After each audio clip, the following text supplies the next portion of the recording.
When something is not meant for you, it will not happen, no matter what you do. When something is meant for you, no one can take that from you, ever. It will come. In the most miraculous ways, it will come. So just let it go.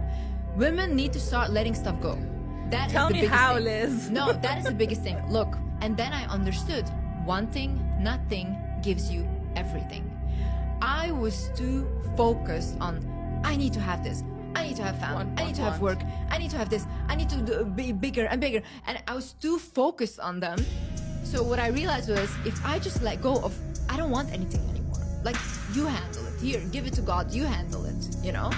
When I did that, everything I've ever wanted came, and it came so fast. Like these past 1.5 months, my life has changed 360. I've probably never been happier than I am right now. Yeah, which is crazy. But it was the minute I just let it go.